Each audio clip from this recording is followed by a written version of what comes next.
It's this thing where he just like summarizes biographies of like these great entrepreneurs like Rockefeller, Steve Jobs, or Elon Musk, all of these guys. And the only thing that unites all of these people, and you too, sir, is this obsession and passion of creating something perfect. The money follows, but building is what's important. Very true. I mean, those are big names and legacies that you mentioned, but they are definitely my source of inspiration and mentorship. Because today, if you see how Bill Gates of Microsoft, or if you see Steve Jobs, or if you see any of these people who have done path-breaking developments or path-breaking technology and have made, what was their passion? Their passion was not money.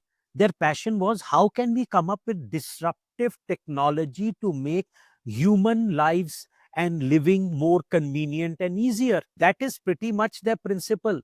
They didn't get down to sit on the algorithms, or they didn't sit down to make those codes knowing what the outcome is. They knew what the philosophy behind what they want, and they went backtracking that how can I achieve that. And that's how whether mobile got invented, whether computers got invented, and blah blah, I mean, so on and so forth. So yes, you're right, it is the philosophy, and it is your end goal, that come what may, you want to achieve that environment and you want to achieve that goal. Will I achieve it? Once I achieve it, will people relate to me? There are technologies that have been built. You don't know when Steve Jobs built that. Will that technology be absorbed by the market? Will people relate to that? But that is only after he's created the product. Na? Till you've not created, it's a guess. People may not accept. It's like making a movie. Today, there are movies which are today classics.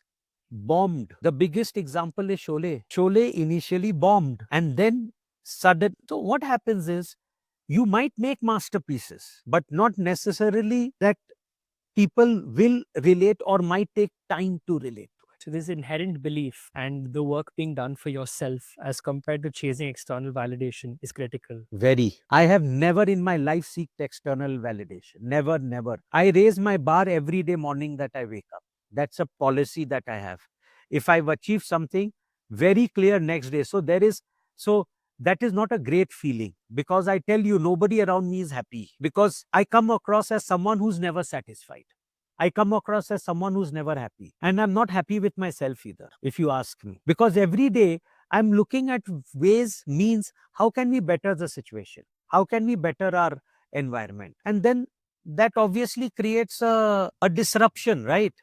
Absolutely. So yeah, that's how the whole mind is wired. I can't help it. So coming to the concluding question of this podcast, I'd like to ask you just one thing. How do you want your legacy through the SPA group and through Frangipani Estate to be remembered? See, the legacy, I mean, they're big words, because I am not, it's just that, would we happy that if we are able to create more such environments with the kind of land banks that we have, and which is my endeavor with my two daughters who have now taken over my business, and day-to-day operations, I have no role to play.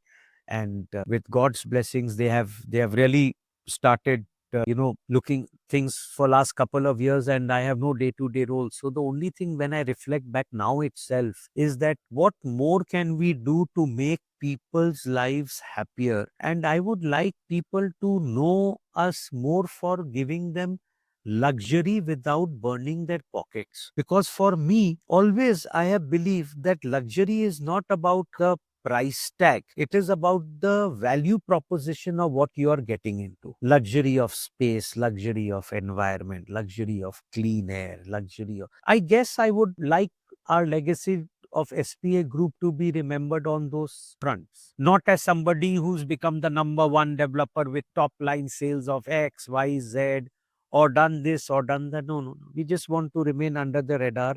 We just want to do things that connect with people's hearts and make people happier. That's pretty much our objective. Because as we write, for us, you matter. That's the group's tagline, that for us, you matter. I'd like to just deliver one closing statement that in an era where you have builders and developers chasing to build the biggest buildings and just sell you a piece of a flat or a piece of land, Mr. Prashant here is selling you a piece of nature. A piece of philosophy, Yes, sir. a piece of environment, a piece of lifestyle, if I may put it. Yes, sir. I think that's a way better put. So, yeah, because I strongly believe that you're not, in our communities, you don't buy into piece of land, you buy into piece of environment or a piece of lifestyle. That's very clear. We work around that. We work around very small needs of people that help their day-to-day life. That's truly fascinating, sir. So I would like to thank you so much for inviting me over at this podcast, and I hope that you had a pleasant visit. We had a lovely time, and this has honestly been one of the most beautiful estates, or the most beautiful estate I have ever seen. And Thank you. I must Thank say, mean- you're a magnificent artist. Thank you. Thank you so much. Thank you.